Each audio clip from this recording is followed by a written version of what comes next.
días, bienvenidos y bienvenidas a Sin Fronteras. Hoy es el último viernes de octubre, 30 de octubre de 2020. Ya se fue el 10º mes. Nos quedan 2 mesitos para terminar 2020. Y el próximo año, que ya saben lo que va a pasar el próximo año.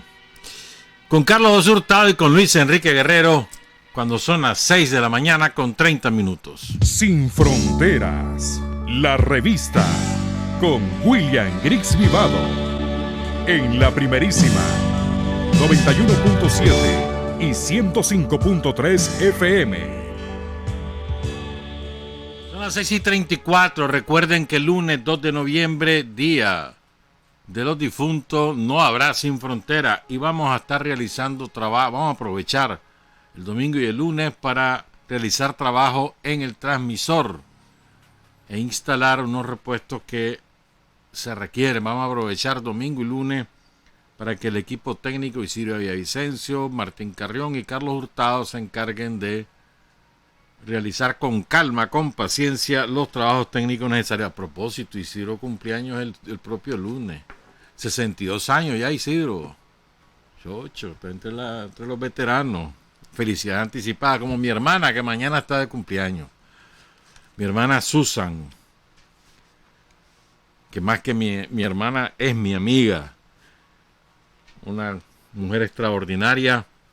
Mañana está... ¿Cuánto está cumpliendo la Susan? No digo, no, hombre. Mi hermana mayor, pues, ahí. Mi referente, ya como 10 años me lleva la Susan. Felicidades a Susan, a su familia, a Carlos Enrique, a Edgar, que mañana está de cumpleaños, ¿cómo se diría? De manteles largos. Mañana también está de cumpleaños Javier Antonio Gurdián Romero, un sandinista de toda la vida, y lo saluda a su hermano, Carlos Alberto Rivas Romero. Felicidades, Javier Antonio. Hoy es el Día Nacional Día Nacional, no es cierto. Hoy es el Día de la Autonomía Caribeña. Porque un día como hoy se promulgó el Estatuto de la Autonomía, que es ley de la República, ley orgánica de la República, ley constitucional, de rango constitucional. Hoy es feriado en todas las poblaciones caribeñas. Han estado realizando distintas actividades a lo largo de todo el mes de octubre, que es el mes de la autonomía. Y hoy habrán también numerosos actos de políticos, culturales, artísticos, de todo tipo. Felicidades a todos los caribeños. Hoy es el día de su revolución.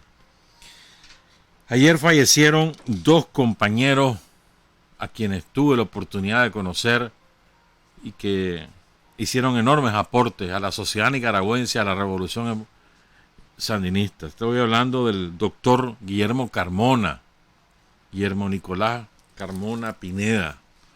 El doctor Carmona gozaba de un enorme prestigio científico como médico, como ortopedista, como traumatólogo, especialista en rodillas, especialista en caderas, subespecialidades. Estudió muchísimo el doctor Carmona, pero por sobre todas las cosas era un ser humano extraordinario el doctor Carmona, de gran vocación de servicio, siempre interesado en ayudar a quien podía hacerlo, disciplinado, defensor de la revolución. Tuve la oportunidad de conocerlo allá en 1990, por ahí, en el hospital militar. Era teniente coronel del ejército de Nicaragua, del cuerpo médico del ejército de Nicaragua.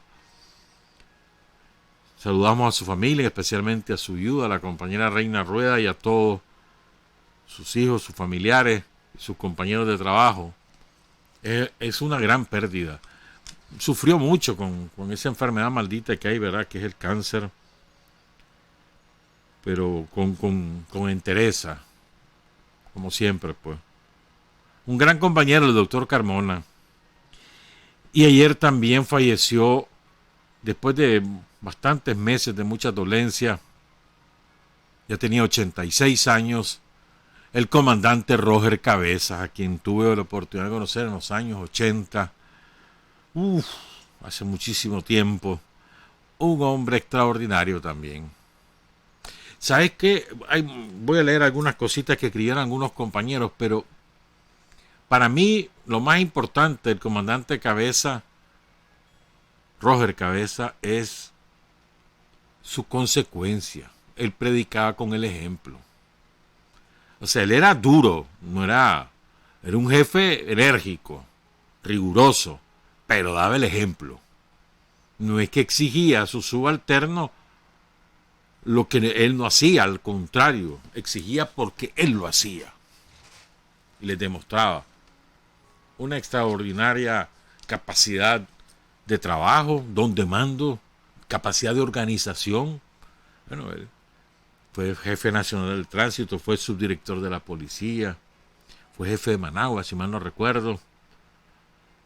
Pero antes del triunfo de la revolución, Roger Cabeza viene del Partido Socialista, como muchísimos compañeros que el Partido Socialista formó y que optaron por la lucha armada hacia 1976-77. Bueno, ya había habido una discusión en los años 60, habían fundado su propia organización militar con Jacinto Vaca, después vinieron distintas disputas, sacaron a gente, se pasaron al Frente Sandinista, bueno, una historia larga la del Partido Socialista, pero había una tendencia encabezada por el doctor Álvaro Ramírez, que ya falleció, ¿verdad?, que decidió aliarse con el Frente Sandinista e incorporarse a la lucha insurreccional. Y el Partido Socialista, de la tendencia del doctor Ramírez, fundó o más bien refundó la Organización Militar del Pueblo, la OMP, cuyo jefe era Álvaro Montoya, caído en el Frente Sur. Una vez que cae Álvaro Montoya, el comandante Roger Cabezas asume la jefatura de la Organización Militar del Pueblo y se fajó como los grandes. Él combatió en la zona de Horizonte, en los barrios orientales, principalmente, no únicamente, principalmente, y se fajó duro, mano. Después fue en el repliegue, y hay varias anécdotas que se cuentan de él que quiero compartirlas, ¿verdad? Hay una anécdota antes de eso, ¿ves? Cuenta la policía que el comandante, o sea, hay un comunicado oficial del primer comisionado Francisco Javier Díaz Madrid, en el cual dice que el comandante Roger Efrén Cabeza Gómez, cuyo seudónimo era Aniceto, no es burla, ese era su seudónimo, Aniceto. Y entonces el comandante Cabezas, dice la Policía Nacional, fue un jefe ejemplar, formador de generaciones de policías, nos inculcó principios y valores sandinistas, honestidad, patriotismo, solidaridad, integridad, profesionalismo y vocación de servicio. Contribuyó de forma beligerante a la consolidación y desarrollo de nuestra institución policial.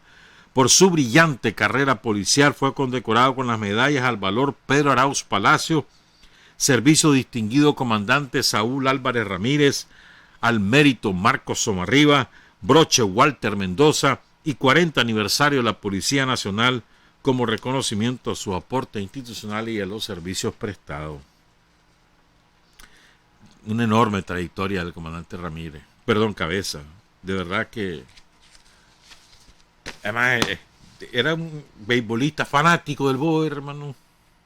Toda la vida fanático del BOE. No se perdía los partidos del BOE. Aún enfermo él iba al estadio. Un gran compañero. Dice, hay varios testimonios, quiero solo leer uno de ellos, una parte del compañero Oscar José Vargas Cruz. Él destaca 6 cualidades del comandante Cabeza: disciplina, consistencia, humildad, solidaridad, compañerismo, fraternidad y sentido de utilidad. 7 cualidades que él rescata del comandante Cabeza. Y él cuenta 2 anécdotas que son muy, muy bonitas. La primera, dice Oscar José Vargas Cruz, que en plena insurrección de septiembre, la Guardia Nacional deja caer una bomba de esas de 500 libras en el puente Bello Horizonte, el que está por el cine, pero que no explotó. Entonces el comandante Cabeza se va al Estado Mayor del Frente Interno, el comandante Carlos Núñez, el comandante William Ramírez, se va a informar y a pedir de que vayan a ayuda para ir a desactivar la bomba. Pocos días antes o en esos días se había sabido el asesinato de Gabriel Cardenal, el comandante Payo, que era el jefe del sector occidental de Managua, de la fuerza guerrillera. Entonces dice Óscar José que él andaba deprimido por la muerte y había llorado mucho por la muerte de Gabriel Cardenal. Entonces lo comisionan a él para que acompañe al comandante Cabeza, que vayan a ver lo de la bomba. Y él va, como él va muy deprimido, no va conversando, más bien va contestando con monosílabos. Sí, no, tal vez, puede ser, quizá, mañana, ¿verdad? Entonces se detiene el comandante Cabeza, ¿verdad? Y lo sacude y le dice: hermano, no sé por qué estás tan deprimido, pero algo te puedo asegurar. La victoria es nuestra y aunque hoy nos vamos, Iván para el repliegue, regresaremos victoriosos. Clase de confianza la de ese hombre, vos. Fíjate bien, estamos era aquello para los combatientes del Frente Sandinista, para los milicianos. El repliegue a Masaya lo sentían como una derrota en aquel momento. Pocos entendían la visión estratégica de esa maniobra creada por el Frente Interno y autorizada por la dirección del Frente Sandinista. Pocos entendían el alcance de esa maniobra estratégica. Roger Cabeza era uno de ellos. Nos vamos de regreso, pero vamos a ganar. Clase de confianza, ¿no? Y la otra anécdota que cuenta Óscar José Vargas Cruz es que cuando ya llegan a Masaya, replegados, a él le tocó irse por las laderas de la laguna, llegan al Colegio Salesiano, a la Plaza Magdalena de Monimbó, y hay una enorme fila de gente con su plato y cualquier cosa como cuchara, como cubierto, pues, para comer. Y entonces dice que se acerca, hasta el comandante Núñez tuvo que ver con eso porque se acercó a ver qué era esa fila, pues. Eran todos los replegados haciendo fila para comer. Y es que el comandante Cabeza y un grupo de sus compañeros, de sus subalternos, se habían puesto a cocinar para la gente. Todo el mundo llegaba cansado. Pero él asumió la tarea de cocinarle a sus compañeros. Mira qué bonito. Ese era Roger Cabeza. Así era Roger Cabeza. Un saludo a todos sus hijos, especialmente a la doctora Sonia, subdirectora docente del Hospital Berta Calderón, a sus hijos Roger, Henry Fidel, a Helen Natasha Cabeza, nieta, a todos sus hijos y nietos y sobrinos. Una gran familia tenía el comandante Cabeza. Son las 6:46 de la mañana. Vamos a hacer una cosa diferente hoy. Vamos a hablar de historia. Les voy a contar algo que muchos de ustedes ya lo deben saber, pero hay muchos de ustedes que no deben saberlo. Les voy a contar una historia de San Juan de Nicaragua, los gringos, los británicos. Ayer estaba hablando con un amigo, me lo recordó, me fui a estudiar y aquí lo tengo. Pero antes esta cosa yo la quería hablar el miércoles, pero decidí después mejor la vamos a hablar el viernes. No sé si tenés esa gráfica que íbamos a poner el miércoles, ¿te acordás? Entonces miren, en el estudio que realizó Raúl Obregón y la empresa MIR, aparece una lámina que es muy importante, muy importante. Pero antes de eso, mira, antes de lo de la lámina, ¿qué clase de fortaleza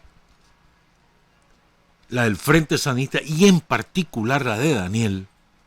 La figura de Daniel, qué clase de fortaleza, ya lo he dicho otras veces, pero lo quiero insistir, que este hombre, después de lo que aquí se dijo, después del agua y la sangre que corrió en 2018, ha recuperado todito su caudal político. Tiene su liderazgo está sólido, incólume, y hay una diferencia relevante entre la obra del gobierno encabezado por Daniel y Rosario, 69% de simpatía, y la simpatía por el frente, que es bastante menor, 47%, casi más de 20 puntos, hermano. Pero es que, o sea, yo digo, O sea, ¿qué líder en América Latina tiene esa fortaleza? Atravesar por todas esas vicisitudes a lo largo de los últimos 30 años, sobre todo, y no solo mantenerse intacto como alternativa de poder en los años del neoliberalismo somocista, sino ahora que es presidente, mantener intacta su figura y creciendo, ¿verdad? En influencia política y en carisma. Es impresionante. Es de verdad impresionante. ¿Cuántas cosas no ha pasado, Daniel? Y mira, ahí está. Es impresionante. Vos no podés explicar la fortaleza del Frente Sandinista de los últimos 30 años sin Daniel. No la podés explicar. Acordémonos todo lo que pasó en los años 90. ¿Verdad? Y cómo fue quedando solo el Frente. Con Daniel, la bancada sandinista se fueron con el traidor. Solo quedaron 7 con el Frente. Sin reales, acosado, traicionado. Y miren. Y ahora pasa lo del 2018. ¿Cuánto no se dijo de Daniel? Y miren. Es impresionante.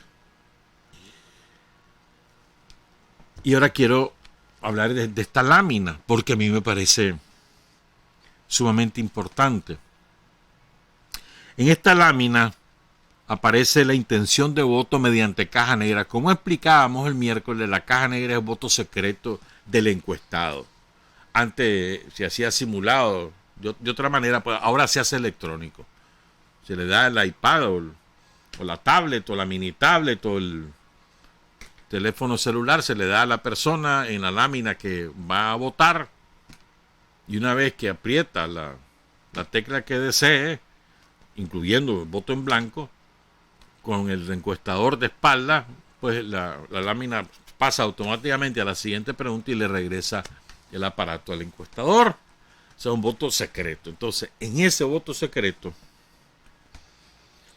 el Frente saca 50.7. O sea, voto directo, secreto, en este momento 50.7, mayoría absoluta. Pero, ¿dónde estamos mejor que en otro? ¿Y dónde no estamos tan bien? Eso es lo que dice esta lámina. Fíjense bien. Quien mejor está, de acuerdo a la encuesta, quien mejor está es, parece mentira, Celaya Central y Río San Juan. Ahí el Frente ya tiene el 60%. Celaya Central y Río San Juan. Estamos hablando de Nueva Guinea, el Rama, el Coral, Muelle de los Bueyes. Y Río San Juan, San Carlos, Morrito, San Miguelito, el Castillo, el Almendro. O sea, fíjense, ahí ya está el Frente en el 60%, voto directo. Y por lo tanto es donde menos voto oculto hay. Es decir, gente que no manifiesta su voto, que puede ser que se va a abstener, o puede ser que va a marcar en nulo o blanco cuando llegue a votar, o puede ser que vote por el somocismo. Cualquiera de la variante. Ahí en Celaya Central y Río San Juan el voto oculto anda en el 38.8%. En segundo lugar, después de Celaya Central y Río San Juan, ahí la clave ahí en Río San Juan sobre todo es las dos carreteras, ¿verdad?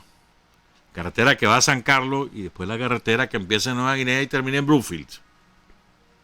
Segundo lugar, Managua. 54.6%. Aquí la clave es el trabajo de la alcaldía de Managua en los barrios. Calles, cunetas, alumbrado público. Las casas que se van haciendo, ya van por 300 y pico, 360 creo casas que va entregando la alcaldía de Managua con ayuda de Taiwán. La seguridad. Eso es un factor también muy importante. 54.6 de voto directo tiene en este momento el Frente Sandinista en Managua, el departamento, no solo la ciudad, ¿verdad? Y el voto oculto aquí es del 37.5. Asimismo, aquí en Managua es el segundo lugar de la oposición somocista. En este momento es el 8%. No, el tercer. No, hombre, el cuarto lugar. Luego, ¿dónde no estamos tan bien? ¿Dónde tenemos que apretar la tuerca? En primer lugar, en el norte del país. Matagalpa, Jinotega, Estelí, Nueva Segovia y Madrid. Ahí el voto directo del frente es 46.5, es decir, estamos hablando de 8 puntos menos que Managua, ¿verdad? Y 14 puntos menos que Celaya Central y Río San Juan. Ahí hay que apretar. Matagalpa, Jinotega, Nueva Segovia, Madrid y Estelí. 46.5 el frente, 45.3 el voto oculto. Elevadísimo. Luego muy cerquita está el suroriente. ¿Qué es suroriente? Carazo, Masaya, Rivas y Granada. Ahí estamos en el 46.7. Y el 41.7 de voto oculto. ¿Ya? Luego nos vamos a donde estamos por debajo del 50, o sea, debajo del promedio, en el centro del país. Boaco y Chontales. Ahí estamos en 48.2%. Y hay un 47.3 de voto oculto. Es los dos departamentos en donde mayor voto oculto hay. Más que en el suroriente, más que en el norte. 47.3 de voto oculto. Casi tanto como el voto directo por el Frente Sandinista. ¿Estamos claros? ¿Cómo estamos en el Caribe? En el Caribe es más o menos el promedio nacional. 51.3 de voto directo por el Frente en las regiones caribeñas y las minas. Y 40% de voto oculto, más o menos el promedio nacional. Eso es lo que está en el Caribe. Y Occidente, León y Chinandega, está en 53.2 el voto directo y 39.6 el voto oculto. Es donde la segunda región donde menos voto oculto hay. La primera es Managua y luego está Occidente. Esto es sumamente importante. Y el último dato de esta lámina, que también creo que es relevante. Fíjense bien por votantes. ¿En qué grupo de edad, por decirlo de alguna manera, está la mayor cantidad de voto oculto? En los hipotes. En los que van a votar por primera vez. Es decir, los que en este momento tienen 15 años. El próximo año van a tener 16. Los que por primera vez van a votar. Los que no tenían 16 años en el 2016, ¿verdad? Y los que cumplen 16 años el próximo año. En ese grupo de votantes, el Frente tiene 45.4 y hay un voto oculto de 44.4. El somocismo ahí tiene 10.2. Es donde, estos son los datos del primer votante. El segundo votante, el que vota por segunda vez, que ya votó en el 2016 y vuelve a votar ahora. Ahí el Frente tiene 53.4 y el voto oculto es 37.9. Esta es la franja de edad más o menos de 20 a 25 años. Juventud. Luego está donde mayor cantidad de votos tiene en este momento la oposición somocista es en el tercer votante, el que ya votó en el 2011, 2016 va a votar por tercera vez. Ahí tiene 12% el somocismo, 44.8 el Frente y el 43.2% de voto oculto. Cuarto votante, 58.7% el frente, elevadísimo, es la franja de votantes de mayor fuerza, donde mayor fuerza tiene el frente, la oposición 5.4% y el voto oculto 35.9%, donde menos cantidad de gente oculta su voto es el que va a votar por cuarta vez. Y en rango superior, el frente tiene 51%, 42.1% voto oculto y 6.9% el somocismo. Esto es muy importante, esto hay que ponerle atención. Y felicidades a los compañeros de Celaya Central y Río San Juan. 60% tiene ahí el frente. Son las 6:59. Como no vamos a tener programa el lunes, porque es 2 de noviembre, quiero resumir un perfil biográfico de un compañero que hay que rescatar a nivel del sandinismo nacional, porque en Matagalpa sí lo recuerdan, que cayó hay 3 compañeros sandinistas que cayeron el 2 de noviembre en la ciudad de Matagalpa, en la propia ciudad. Crescencio Rosales, que era el jefe del Frente Sandinista en la ciudad, bajo la orientación del comandante Bayardo Arce Chepelión. Después llegó Ramón Cabrales y después Cabrales pasa para Managua. Y Crescencio Rosales, Salvador Amador, de quien vamos a hablar ahorita, y el compañero Eric Pérez Díaz, en 2 acciones diferentes. Vamos a contar algo de Salvador Amador. Salvador Amador era un muchacho de una familia acomodada, hijo de un hacendado, ¿verdad? Que había sido opositor antisomocista toda su vida, incluso contribuyó con la aventura de los conservadores Olami Mollejones. Y antisomocista toda su vida. Tenía una finca grandecita, por cafetalera. Su padre se llamaba hijo de la madre, no. Bueno. Entonces, hijo de familia acomodada, estudió en el Colegio San Luis, ahí la primaria y la secundaria. El Colegio San Luis era de la élite en Matagalpa. Ahí su mentor fue un cura, el padre Benedicto Herrera. Termina su bachillerato y se va a estudiar al Zamorano. El Zamorano era por lo menos, algunos dicen que sigue siendo, pero hasta hace algunos años por lo menos, el Zamorano, que está en Honduras, era la mejor universidad para carreras agrícolas o agropecuarias, de cura, y además con una disciplina militar. Pero, o sea, los profesionales que salen del Zamorano son de primera calidad, por lo menos hasta hace algún tiempo. Entonces se fue a estudiar Zamorano en Honduras y venía. Entonces en esa época es que lo recluté el frente. Está en el último año de la carrera, según cuenta su novia, Marta Isabel Mairena Vázquez, Fabiola,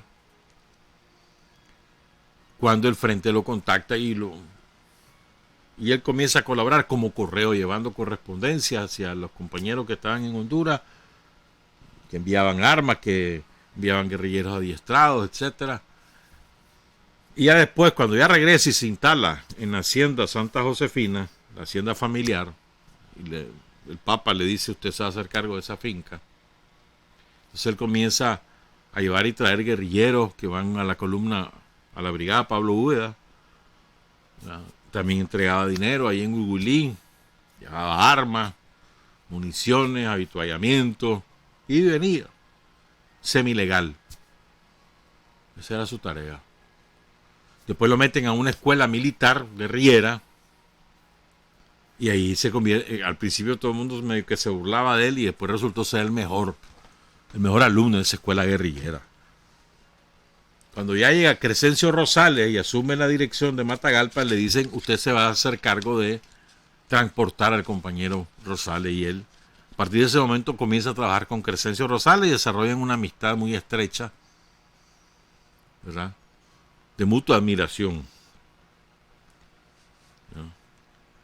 Y miren, les voy a contar dos cosas de la calidad humana de Salvador Amador. Calidad humana. La primera, cuando él se hace cargo de la finca, según cuenta Marta Isabel, cuando él se hace cargo de la finca, él decide que ya no van a haber esos turnos que habían de los obreros agrícolas, sino que va a ser un solo turno, con el propósito de que en las tardes los obreros estudiaran, aprendieran a leer y escribir o siguieran estudiando. Y también decide hacer una escuela con la condición de que los obreros van a dejar ir a sus hijos a estudiar a la escuela. Vean qué interesante. Esa es la condición que les puso. Pero sabes que en aquella época en el campo era difícil que los papas dejaran ir a los chavalos a las escuelas, porque era mano de obra, pues, y les ayudaba en los cortes de café o en las labores agrícolas, lo que fuera, pues. Y la otra anécdota que cuenta Marta Isabel es que él estaba, pues, de administrador de la finca del familiar, y entonces llega un tipo a pedirle trabajo, y entonces, sí, hombre, venía, anda, se te cargo tal cosa. Ni le pidió quién era ni de dónde venía, nada, le dijo, anda a trabajar. A la semana se le acerca a este hombre, le dice, mire, patrón, le dice, yo he visto que usted es buena gente, usted nos trata bien, dice.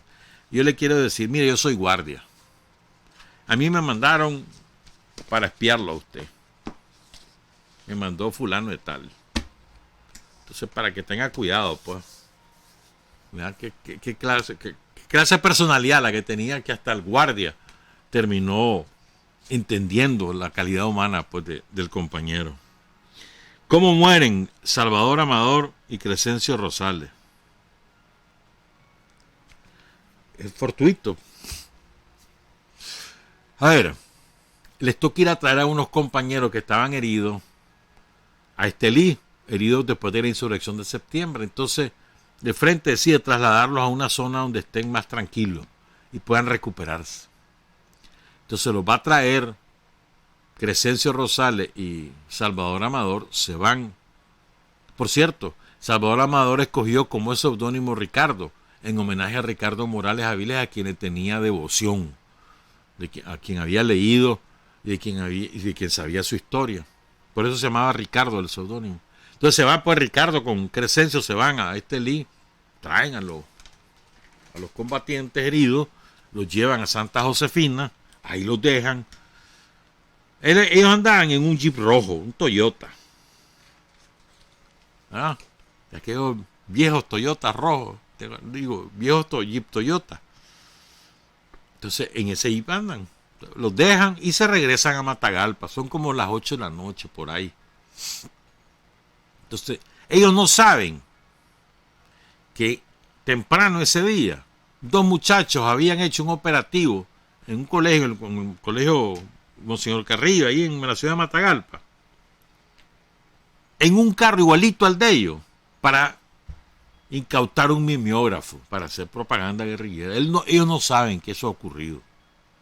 Porque recuerden que en ese tiempo las comunicaciones eran sumamente limitadas. Entonces ellos van guardando las debidas precauciones de la clandestinidad, pero no es que van preocupados porque algo pasó, ni toman otras previsiones extremas, sino van. Entonces dicen que los vieron ahí por la Chevron, y ahí los topa una patrulla del BECAT, de la Brigada Especial contra Actos Terroristas de la Guardia. Y como ellos van en un jeep rojo, ¡pum!, dice, estos son. Los detienen, y cuando los detienen, entonces Crescencio se deshace de una correspondencia secreta que él andaba, de planes guerrilleros, de ubicación de casa, ese tipo de cosas, las tira, se deshace de ellas y con su arma dispara. Ahí lo matan, él queda como a 10 metros del vehículo, ahí cae. O sea, él muere en ese combate, y a Salvador lo agarran vivo. media hora después, unos minutos después, quizás 2 horas después, un tiempo después, la guardia pasa dejando los 2 cadáveres en el hospital, en la acera del Hospital San Vicente. O sea, Salvador lo captura vivo y lo tira muerto ahí en la acera. Y Salvador tenía la huella de una bota aquí en el rostro.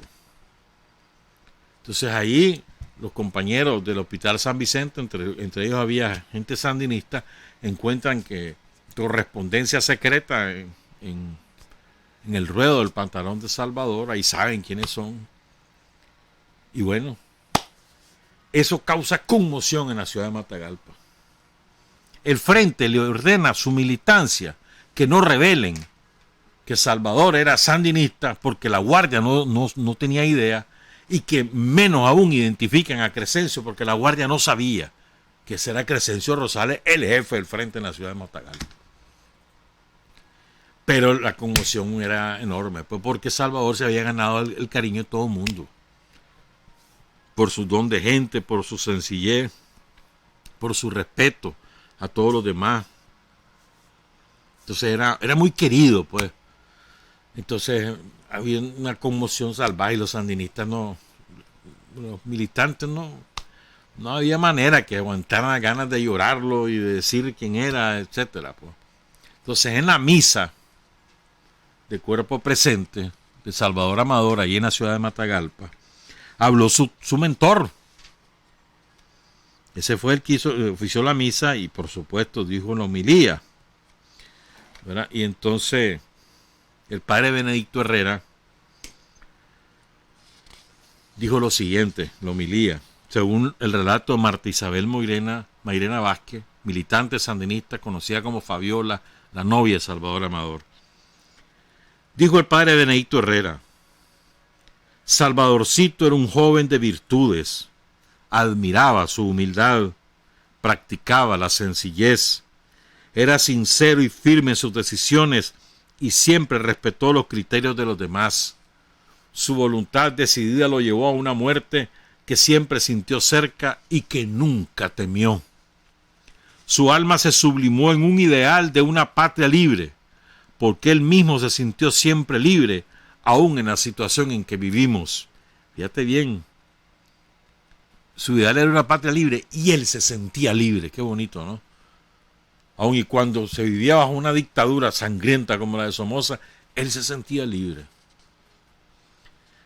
Y dice el padre Herrera: la sangre de este mártir cristiano que se ha inmolado en aras de la patria, nuestro hermano en fe, amigo de toda nuestra comunidad de Matagalpa, clama porque se haga justicia desde el cielo, para que se esclarezca este vil y cobarde atentado que le cortó la vida a nuestro querido amigo Salvador. Nuestro mártir murió para defender la justicia, siguiendo el ejemplo de Cristo, dijo el padre Benedicto Herrera en esa homilía. Fue de impacto, hermano. Después el Frente formó la unidad de combate Crescencio Rosales, en la escuadra Salvador Amador. Hicieron un operativo grande de recuperación bancaria y otras cosas. Ya comunidad de combate Crescencio Rosales y la escuadra Salvador Amador. Ese mismo día, en otra acción, murió el compañero Eric Pérez Díaz, hijo de obreros agrícolas, de María Luisa Pérez y Fernando Díaz. Nació ahí en la Fundadora, en el departamento de Jinotega, y él muere cuando él intenta recuperar unas armas que tenían los vigilantes del beneficio de café del Calidagnal, y uno de los vigilantes lo mata.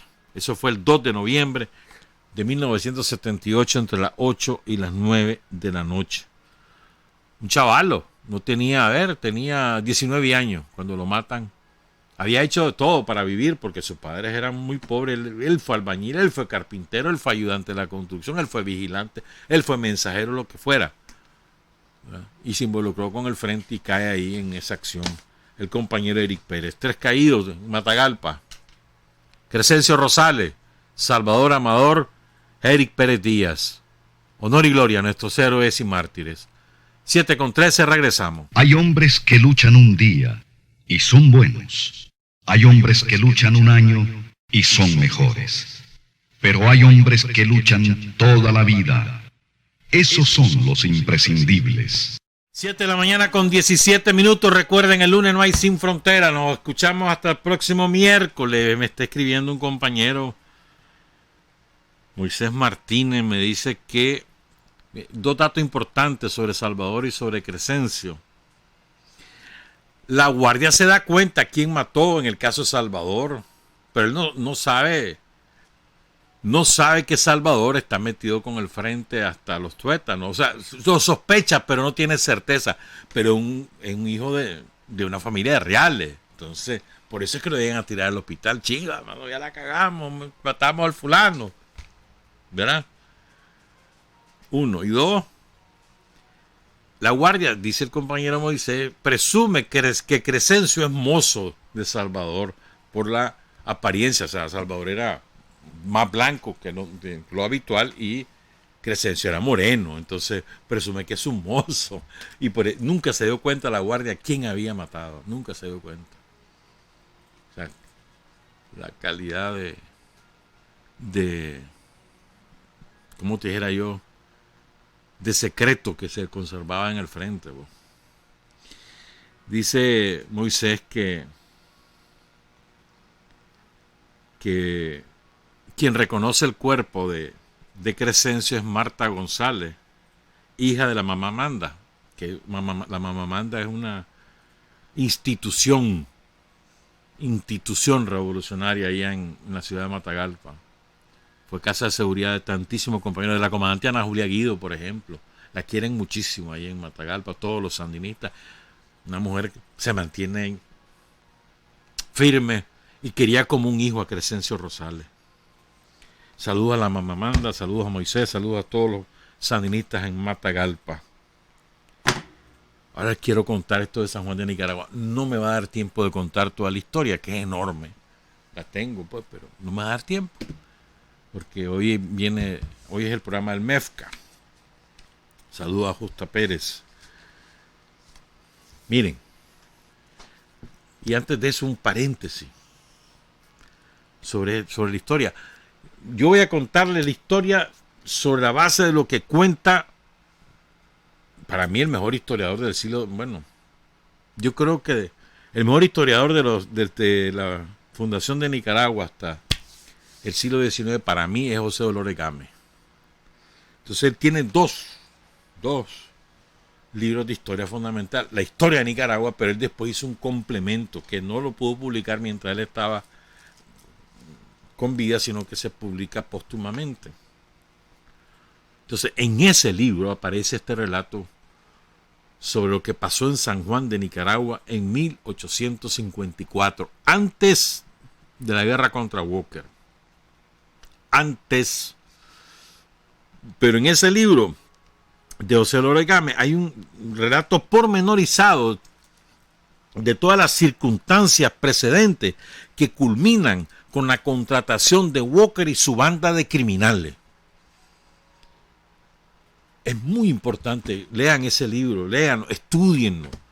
O sea, a veces uno se pierde por todos los nombres, porque Gámez, o sea, es que muy riguroso el hombre. Entonces, te cito un nombre en 1800, diga, por decir algo, 42, y allá vuelve a aparecer en 1851, y yo sé, ¿y quién es este?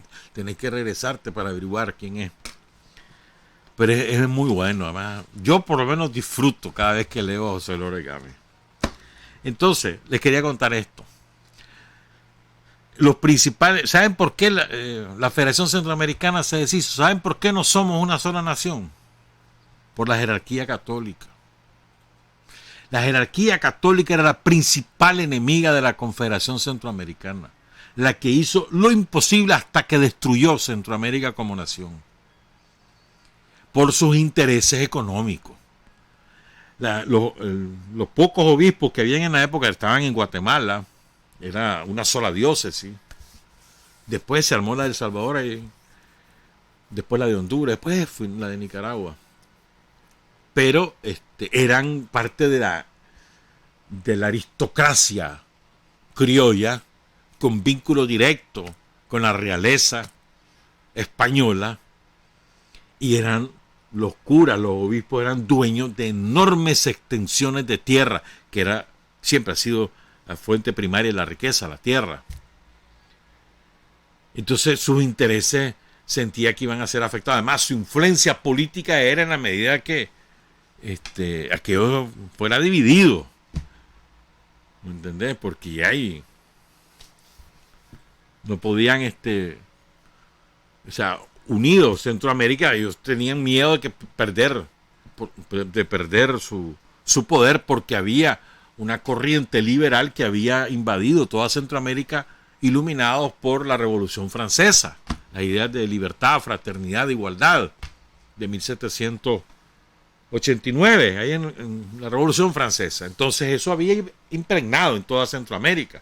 De hecho, la Constitución de Nicaragua de 1843 o 44 es una constitución de avanzada en la época, de avanzada, con todos los derechos individuales y demás, que después viene Frutos Chamorro y le hace triza esa constitución. Pero bueno, lo que quiero contar es esto. Entonces, la iglesia empieza a conspirar para, desde antes de culminar la independencia, deciden que cada cura busque cómo hacerse de su territorio aprovechando las influencias familiares, los compadrazgos, ¿me entendés? Para tener influencia y sobre la selección de los gobernantes de cada país. Los más reaccionarios, los que estaban en Guatemala. Había un clan famoso, no me acuerdo el apellido, del clan de Guatemala, que eran los dueños del país y los dueños de mucha influencia en toda Centroamérica. Reaccionarios a ultranza, racistas, enemigos de los indios, etcétera. Y ahí estaba insertada la jerarquía católica. Este es un dato importante en términos históricos. Entonces había un jefe militar salvadoreño criminal, el tipo criminal, borracho, primo de un cura que se llamaba Jorge Viteri Yungo, que era parte de ese clan guatemalteco, nacido en España pero criado en Guatemala. Después lo mandan a El Salvador y el tipo con sus vínculos se va al Vaticano y logra que lo nombren el primer obispo de El Salvador. Súper hábil, los reales, ¿verdad? Pagaron además. O sea, para poder ser obispo tenían que pagar. ¿Y quién pagaba? Los gobiernos, ¿verdad? Por las bulas papales pagaban. El caso es que este cura, Jorge Viteri Yungo, ¿verdad?, era padrino de Francisco Malespín, ese militar salvadoreño, jefe del ejército salvadoreño. Entonces, cuando empiezan aquí las guerras aquí en Nicaragua y demás, entonces este Malespín vino a Nicaragua al frente del ejército salvadoreño. Se viene y él que saquea a León, en León hizo lo que se te ocurra. Quemó, asaltó, asesinó en las calles, saqueó las iglesias, era picado como los más picados del mundo, violó cantidad de mujeres en León. Sembró el terror en León en 1844-45. Horrores hizo ahí. Regresa a Salvador triunfante, pero cuando ya regresa a El Salvador lo destituye, porque dice, no, ya no soy el jefe, aquí está el otro. Entonces el maestro se va huyendo para Honduras. Y el cura, como era su ahijado, primero lo protege, pero cuando ve que el sustituto de él le puede pasar la factura, entonces desconoce al ahijado. Miren cómo es. Desconoce al ahijado que se fue para Honduras, buscando cómo le dieran armas para regresar al poder en El Salvador. Y entonces, nada, el sustituto de Malespín lo corrió al cura y lo mandó para Nicaragua. Aquí vino, allá a León. Y ahí supo todo lo que había hecho su ahijadito. Pero vos que dijo algo. Dicen que lo envenenaron a este cura, murió en el 53. Dicen que lo envenenaron, que así murió. Pero un cura malo, Jorge Viteri Yungo. Pero bueno, en esa época, es que me topé con el relato y me acordé y me puse a leer. Entonces quiero contar las de San Juan de Nicaragua, por lo menos empezar el cuento, tal vez sí se puede hacer a partir del miércoles próximo, porque el lunes no hay programa, pues. Miren, San Juan de Nicaragua ha sido destruido 2 veces. Y miren, el nombre de San Juan de Nicaragua, que es el Frente Sandinista, el que le vuelve a dar ese nombre, no es un nombre de ahora. Recuerden que cuando pasó todo el río San Juan en el año 2012, creo que fue. 2012 o 2000, sí, por ahí fue. Cuando el fallo de la Corte Internacional de Justicia y demás, Nicaragua, la Asamblea Nacional aprueba cambiar el nombre de San Juan del Norte por San Juan de Nicaragua, pero no es que el Frente inventó ese nombre. Así era conocido San Juan en el siglo XIX. San Juan del Norte después se lo zampan, pero era San Juan de Nicaragua. Y ha sido quemado 2 veces, ha sido destruido ese pueblo 2 veces. Una por los yanquis, que ahora se lo voy a contar, y la otra por Edén Pastora, en 1983. Esto pasó en 1854, en mayo. Hay unos antecedentes. José de Marcoleta, un hombre de una dignidad ejemplar, un patriota, cómo defendió ese hombre la soberanía, la autodeterminación de Nicaragua, la defendió con vigor, con insistencia, con educación. Un diplomático por excelencia, José de Marcoleta. Era el embajador de Nicaragua allá en Washington. Y antes a él le encargaron la negociación con el reino español sobre el río San Juan. Él es el que hace el acuerdo, pero bueno.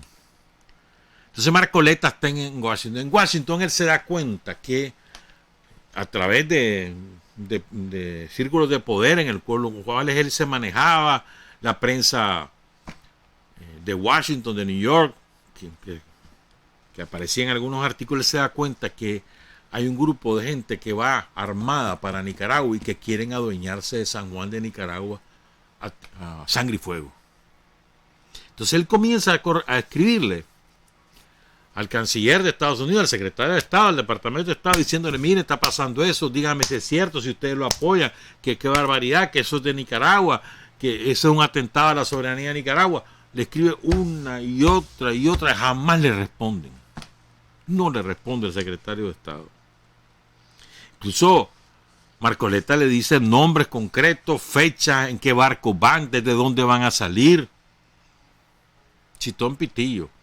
¿Qué significaba? Marcoleta lo entiende. ¿Qué significaba? Que había un respaldo del gobierno de Estados Unidos para que estos aventureros, que eran mercenarios, se adueñaran de San Juan de Nicaragua, que estaba en ese momento gobernado por británicos, se adueñara de esa porción para tener la ruta del canal en su poder. Ya para entonces ya estaba instalada en Nicaragua la compañía del canal, desde 1848, 47 por ahí, ya se había instalado. Entonces llegaban los barcos a San Juan de Nicaragua, ahí bajaban los pasajeros que querían cruzarse a la costa oeste de Estados Unidos, California, la Fiebre del Oro y todas esas cosas. Entonces ahí se montaban en barcos que navegaban por el río San Juan, barcos grandecitos. El caudal del río San Juan era como el triple de lo que es ahora. Y se iban hasta el puerto de la Virgen, que ahora dejó de ser puerto hace muchísimos años. Ahí se bajaban en el puerto de la Virgen, agarraban diligencias, carretas, lo que fuera, se iban a San Juan del Sur y ahí otro barco para irse a la costa de California. Eso estaba funcionando de maravilla. Había una concesión del Estado de Nicaragua a los gringos. Incluso le habían alquilado la Punta de Castilla, que antes se llamaba Punta Arenas. Se la habían alquilado a la compañía esta del tránsito. O sea, por una porción de territorio, para que tuvieran su propio muelle. Fíjate bien. Entonces hubo distintos incidentes. Ya no lo voy a poder contar. Hubiera sido bonito contar todo eso. Y la correspondencia de Marcoleta son cosas muy, muy, muy bonitas, pues, porque un hombre con auténtico sentimiento patriótico que defiende la soberanía del país frente a los yanquis en Washington. Ya, no estamos hablando de el socialismo, ni se había inventado para esa época. Marx apenas empezaba a escribir. Pero había un sentimiento de nacionalismo, de autodeterminación, de patriotismo. Marcoleta es expresión de eso. Es muy interesante leer toda la correspondencia de Marcoleta, es muy interesante. Pero bueno, es que ya no hay tiempo, qué barbaridad, qué desgracia, no se puede leer todo esto. Porque quiero irme al incidente directo. Antes de eso, fíjense. Los yanquis que viven en San Juan, que le trabajan a la compañía esta, que son gente sin ningún tipo de escrúpulo, pendenciero, pandillero, gente que a punta de pistola hacía todas las cosas. Pues. Recuerden, bueno, una cosa importante, San Juan de Nicaragua en ese momento, en el momento que les voy a contar, poco antes de lo que les voy a contar, a ver, hasta 1800 más o menos, 1780 o 90 por ahí, y hasta más o menos 1810, 1820, San Juan de Nicaragua era como un puerto libre, ¿verdad? Y gozaba de muchas preferencias, pero vienen los misquitos y los zambos, invaden San Juan de Nicaragua y se la venden a Gran Bretaña. Ya, entonces Gran Bretaña toma posesión de San Juan de Nicaragua y había un cónsul británico que era el que mandaba, había autoridades civiles nombradas por los británicos, y ahí es donde se inserta la compañía gringa. Entonces empiezan los dos intereses, la potencia emergente que es Estados Unidos y la potencia dominante de aquella época que es Gran Bretaña, sobre todo después de haber derrotado a la famosa Armada Española, que la destrozaron ahí en el Canal de la Mancha. Pero bueno, el caso es que entonces ahí están dos poderes, el poder de la compañía, ahí hay también norteamericanos en esa compañía, empleados norteamericanos y demás, y está el poder político que es británico, con su alcalde y su marshal y no sé cuánto. Pues. Vive poca gente, pero vive gente de Francia, de Cerdeña, que ya era parte de Italia para esa época, porque la habían regalado a Austria, había estado en manos de Alemania, de Francia finalmente estaba en manos de Italia. Los sardos famosos, habían gente de Cerdeña, de Francia, de españoles, creo que alemanes, gringos, británicos. Era un pueblo pequeño, pero de casas de madera, ¿verdad? Y muy próspero porque había un gran tránsito de pasajeros. Había mucho comercio, ¿verdad? Entonces el caso es este, pues. Los misquitos, el rey misquito le vende o le alquila a los británicos esa porción y después llegan la compañía de los gringos. Entonces los gringos deciden que van a sacar a los británicos de allí. Los de la compañía. Y buscan respaldo en un senador, varios senadores, para que los acompañen, buscan armas, etcétera, para hacer esa aventura. Te estoy hablando antes de Walker, un par de años antes de Walker, para que vean, o sea, aquí la cosa, o sea, el interés gringo no es solamente con Walker, sino que había muchos intereses metidos aquí desde mucho antes, pues, finales de la década de los 40 del siglo XIX, ahí empieza todo. Con la fiebre del oro de California. Entonces miren esto. Entonces vienen los yanquis que viven en San Juan y para empezar a hacer la cama que les ayude a tener respaldo en Estados Unidos, entonces le mandan una carta a un diario que se llamaba el Weekly Herald de Nueva York, o sea, periódico semanal. Mandan un artículo y se los publican. Es que es sumamente interesante esto. Oigan lo que dicen estos cabrones. Es que es interesantísimo. La vista del pabellón Mosquito flameando en la plaza de Victoria de esta ciudad en San Juan, la plaza central, una placita, pues, ha comenzado a ser muy odiosa para los ciudadanos. Vean qué cabrones. Que obrando de acuerdo con el comandante Green y apoyados por la fragata de guerra Decatur de los Estados Unidos, actualmente anclada aquí, tuvieron esto fue publicado el 30 de marzo de 1854, tuvieron una reunión pública el 28 de febrero, por la tarde, con la mira de discutir si sería conveniente mandar una delegación al gobierno de Nicaragua, pidiéndole ciertos privilegios de cuerpo en favor de este pueblo. Y después de una larga discusión convinieron en que así como era inevitable el establecimiento de Nicaragua en la posesión territorial de ese puerto, era también muy del caso obtener de aquel gobierno, si posible fuese, un acto de incorporación de esta ciudad que asegurara nuestra independencia de las leyes y costumbres de Nicaragua y muchos otros privilegios que no tendríamos si Nicaragua reconquistase el dominio del puerto sin este esfuerzo de nuestra parte. ¿Qué le están diciendo? ¿Qué están diciendo aquí? Como saben que Nicaragua va a tomar posesión de eso, que hay que buscar cómo eso que sea el puerto de San Juan de Nicaragua sea autónomo, sea de ellos, incluso declarar la independencia en algún momento durante la Guerra Nacional, declarar independencia. Ahí llega a poner supuestamente el orden máximo y después regalar el Guanacaste a los ticos, pero bueno. Entonces, mandan esta carta ya buscando cómo ir creando condiciones, ¿verdad? Mira, como esto es de Nicaragua y si viene Nicaragua y nos saca, entonces no nos conviene, mejor busquemos cómo sacarle prerrogativas, como de todas maneras van a ser ellos los dueños, entonces mejor seamos autónomos, independientes, con el apoyo de la fragata de guerra de Estados Unidos. Sigue la carta publicada el 30 de marzo en el Weekly de Herald de Nueva York.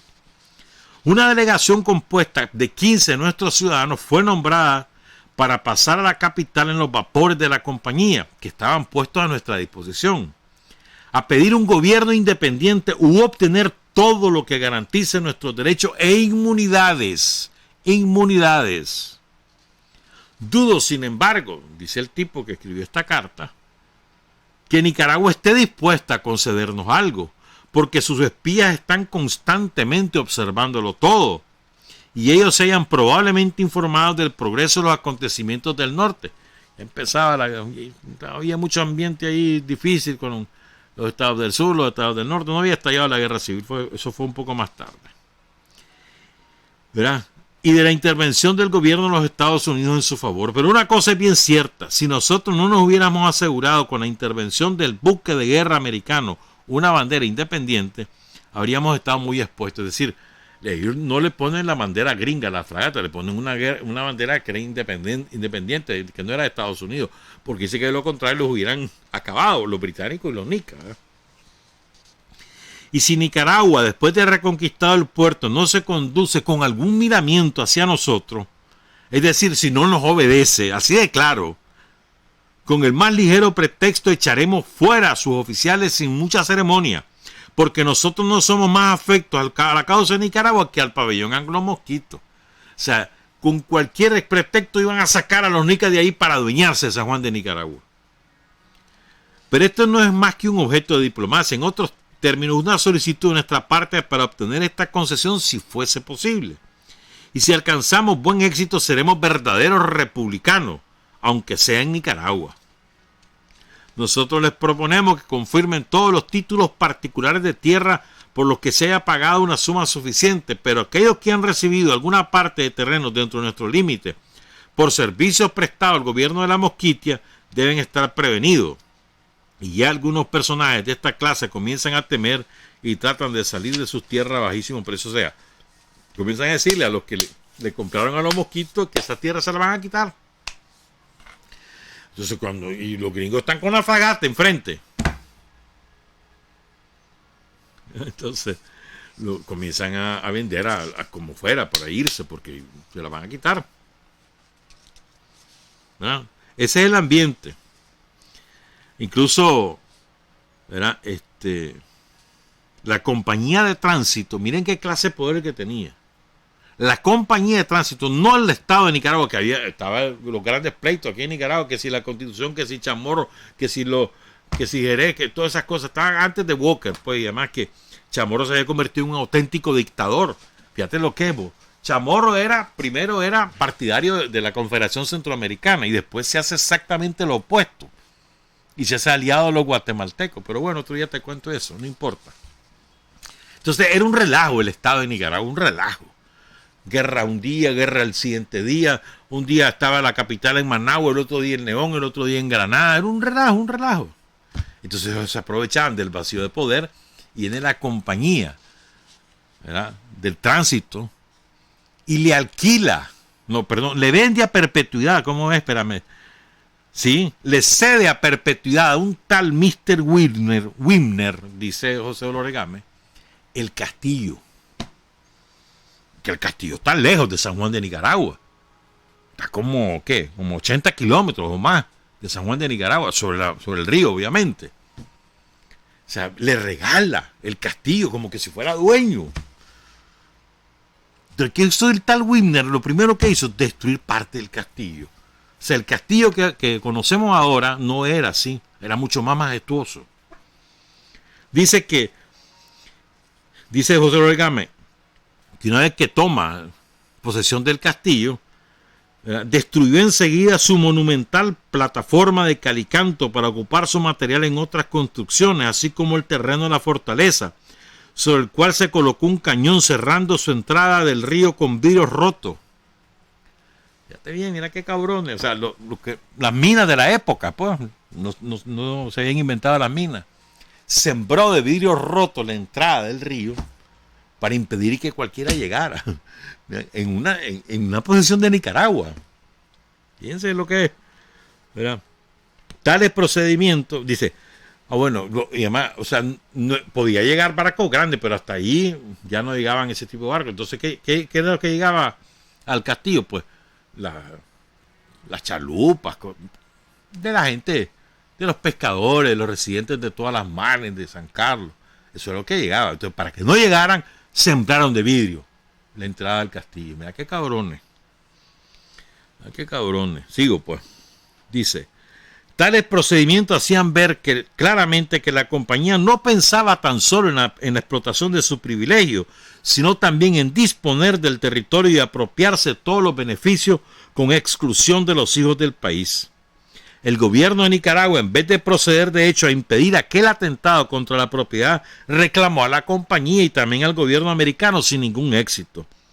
Entonces hizo tarde todo lo que debió hacer al principio, mandó una compañía armada a tomar posesión del castillo y todo quedó terminado. Pero fíjense cómo era la cosa. Entonces ahora voy con el incidente porque me quedan 15 minutos y esto es delicioso de contarlo, pues. ¿Verdad?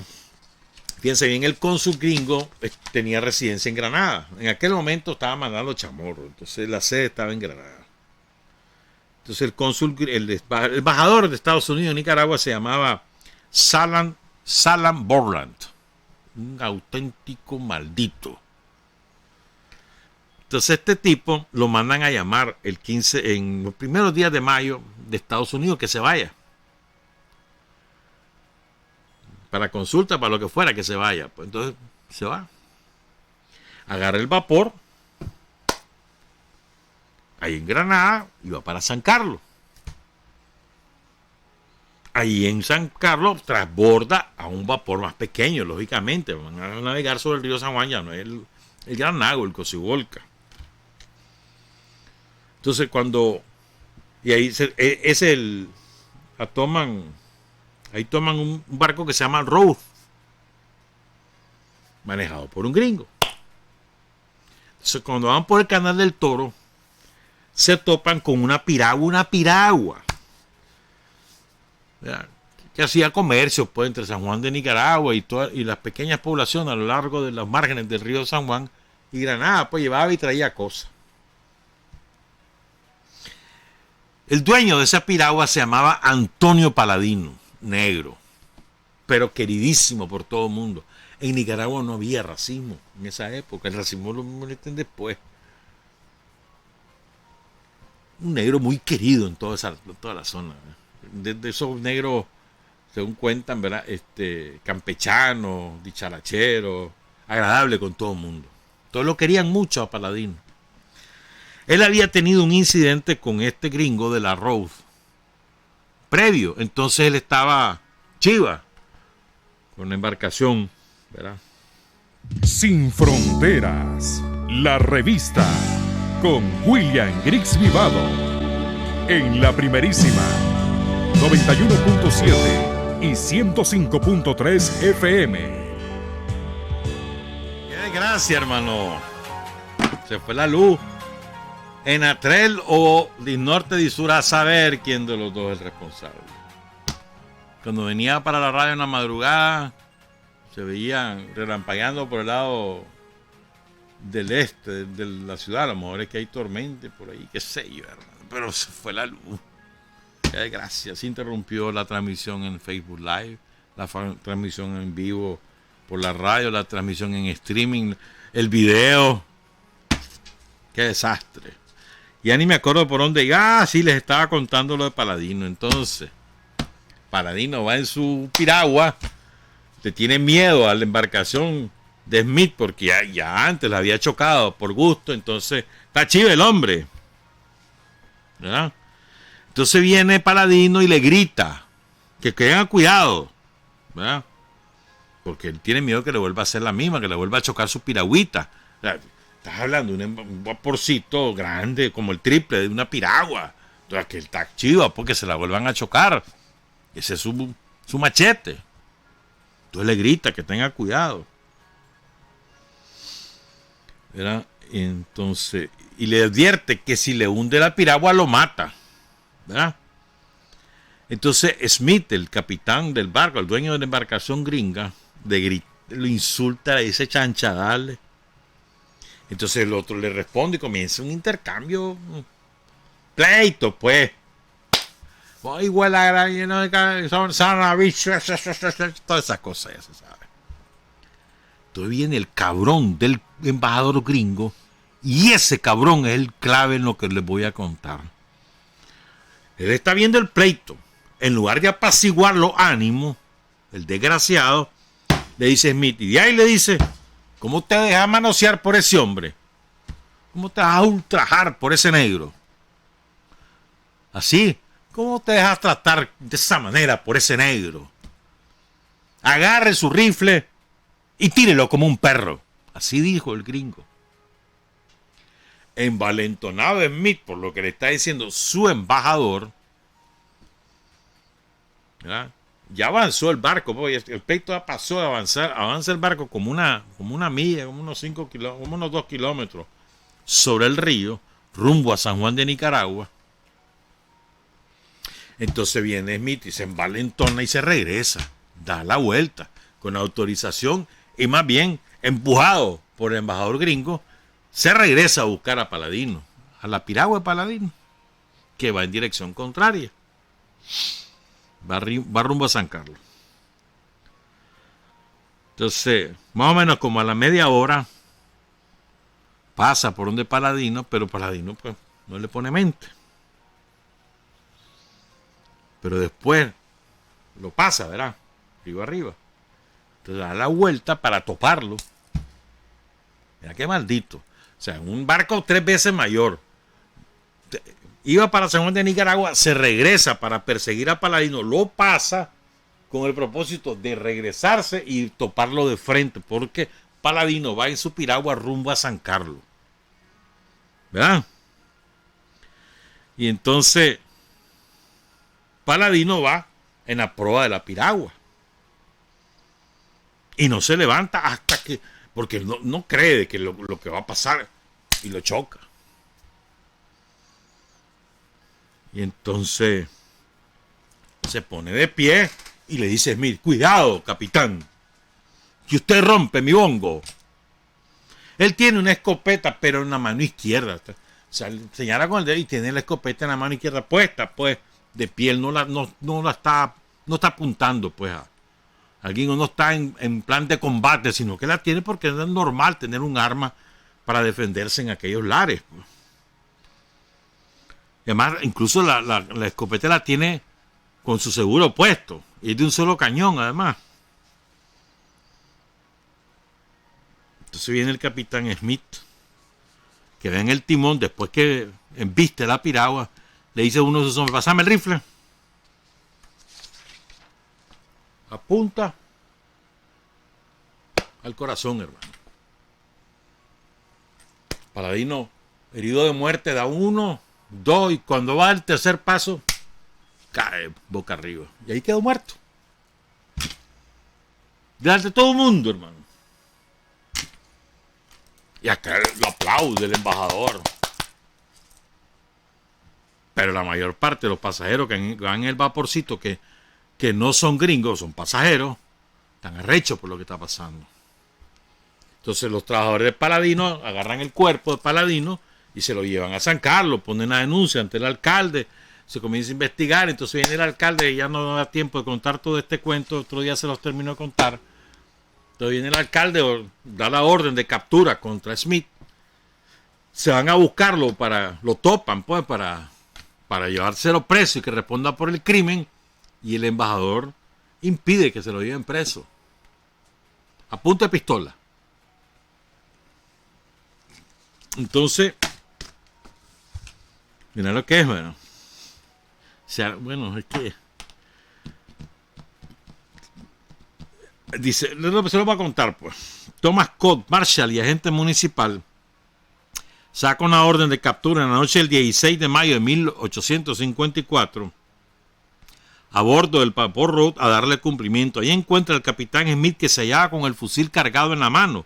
Le notifica que se diera preso poniéndole encima la mano, pero en ese momento le está poniéndole encima la mano y Smith parece que se va a rendir, pues que se va a ir preso, cuando Thomas Scott, el Marshall, le agarra la mano el embajador y se la quita y le dice: vos no te llevas bajo ningún aspecto a este hombre, y si se lo querés llevar te mato. Así, mano.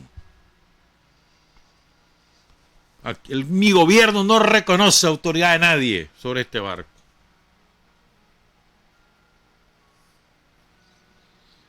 Perdón, y no fue a San Carlos, sino a San Juan de Nicaragua. Aquí me crucé. Están en San Juan, entonces se van a poner la denuncia en San Juan. Entonces el Marshal británico es el que va a ejecutar la orden. Entonces, ¿y ahí qué va a hacer el hombre? Entonces, cuando ve la reacción del embajador gringo, que está armado, tiene otros hombres armados ahí que son empleados de la compañía, ¿qué hace? Da la vuelta y se va. ¿Me entendés? ¿No? Pero regresa con gendarmes que van a las órdenes de Ramón Rivas, hijo del administrador de aduana. Pero cuando van a buscar otra vez, miren, viene el gringo y la monta, les apunta, impide que lo mate arriba el propio Marshall, de que le aparta la punta del fusil, y le dice el embajador: si quieren algo de su vida, no permitan que el buque se acerque más, porque de otro modo daré fuego y los mataré a todos. Y dentro de pocos días tendré aquí un buque de guerra para arreglar todo esto. Dejan al hombre y se van. El caso es que después hubo otro incidente que les voy a contar otro día. Y en represalia, el gobierno de Estados Unidos bombardeó San Juan de Nicaragua. Como no pudo con las bombas destrozar el pueblo, entonces bajó a los marineros se fueron, saquearon cada una de las casas y después le prendieron fuego a cada una de las casas. No quedó una sola instalación en San Juan de Nicaragua, ni una. Fue destruido por Estados Unidos en venganza por este incidente, por otros que habían habido antes, y porque además en este pleito estaba ese embajador ahí, está en la discusión, y un desertor de la compañía que lo habían corrido, gringo, estaba recho porque lo habían corrido, lanza un botellazo, le pega en la cara al embajador, se va para Estados Unidos arrecho, allá recibe autorización y después quemaron el pueblo. Otro día les cuento los detalles, parte de la historia de San Juan de Nicaragua. Si no hubiera habido interrupción, se las completo, pero bueno. Recuerden, el lunes no hay programa. Trabajar, avanzar, combatir, vencer, patria y libertad. Revolución es sentido del momento histórico. Es cambiar todo lo que debe ser cambiado. Es igualdad y libertad plenas. Es ser tratado y tratar a los demás como seres humanos. Es emanciparnos por nosotros mismos y con nuestros propios esfuerzos. Es desafiar poderosas fuerzas dominantes dentro y fuera del ámbito social y nacional. Es defender valores en los que se cree, al precio de cualquier sacrificio. Es modestia, desinterés, altruismo, solidaridad y heroísmo. Es no mentir jamás ni violar principios éticos. Es convicción profunda de que no existe fuerza en el mundo capaz de aplastar la fuerza de la verdad y las ideas. Revolución es unidad, es independencia, es luchar por nuestro sueño de justicia para Cuba y para el mundo, que es la base de nuestro patriotismo, nuestro socialismo y nuestro internacionalismo.